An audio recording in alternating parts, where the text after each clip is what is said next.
TDP ఎమ్మెల్యేల వలసలపై విమర్శలకు serious గా స్పందించారు గులాబీ లీడర్స్. తెలుగు తమ్ముళ్లపై కౌంటర్ అటాక్ కు దిగారు. డబ్బుతో ప్రజాప్రతినిధులను కొనుగోలు చేసే సంస్కృతి టీడీపీదే అంటూ ఫైర్ అయ్యారు నేతలు.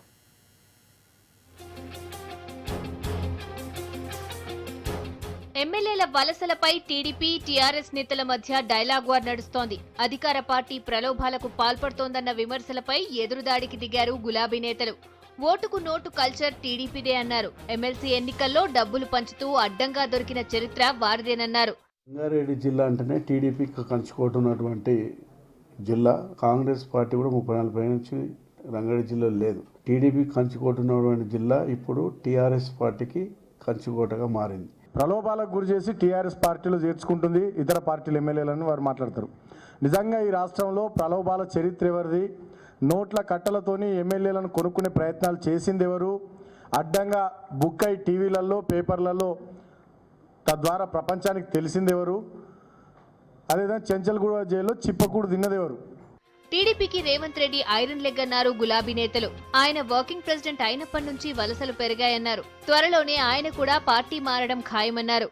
మేము ఒకటే చెప్తా ఉన్నాం, నువ్వు ఒక పెద్ద ఐరన్ లెగ్ ఈ తెలంగాణ రాష్ట్రంలో 15 మంది ఎమ్మెల్యేలు ఉంటే 9 మంది ఎమ్మెల్యేలు మా పార్టీలోకి వచ్చారు, ఇంక్లూడింగ్ మీ ఫ్లోర్ లీడర్తో సహా. ఇంకొక 2-3 ఉన్నారు, వాళ్ళు రేపో మాపో ప్రజలు తరిమి పంపిస్తూ ఉన్నారు మా పార్టీలోకి. ఇక మిగిలింది ఒకే ఒక్కడు. మరోవైపు టీఆర్ఎస్ లోకి వెళ్తున్నారన్న ప్రచారాన్ని తప్పుపట్టారు జూబ్లీహిల్స్ ఎమ్మెల్యే గ్రేటర్ టీడీపీ అధ్యక్షుడు మాగంటి గోపీనాథ్. టీడీపీలోనే కొనసాగుతానని క్లారిటీ ఇచ్చారు. ఓటుకు నోటు కేసులో తనను అరెస్ట్ చేస్తారంటూ వస్తున్న ఊహాగానాల్లో నిజం లేదన్నారు. ఇప్పటి వరకు తనకు ఎటువంటి నోటీసులు అందలేదన్నారు. ఇప్పుడు ఓటుకు నోటు కేసు అనేది ఎప్పుడు కూడా పేరు ఎక్కడ కూడా రాలేదు, ఇంత ముందు కూడా. ఇప్పుడు సడన్గా ఈ పత్రికల్లో కానీ మీడియాలో కానీ మొత్తం మళ్ళీ ఆ ప్రస్తావన తీసుకొచ్చారు. దానికి నాకు సంబంధం ఉంటే ఆ రోజుల్లోనే నాకు నోటీస్ అని ఇవ్వాలి. తెలుగుదేశం పార్టీలో ఇట్లాంటి సంక్షోభాలు ఎన్నో వచ్చినా కానీ మేము ఎప్పుడు పార్టీకి నమ్ముకున్నాం, కానీ పార్టీలు ఎప్పుడు కూడా మారలేదు.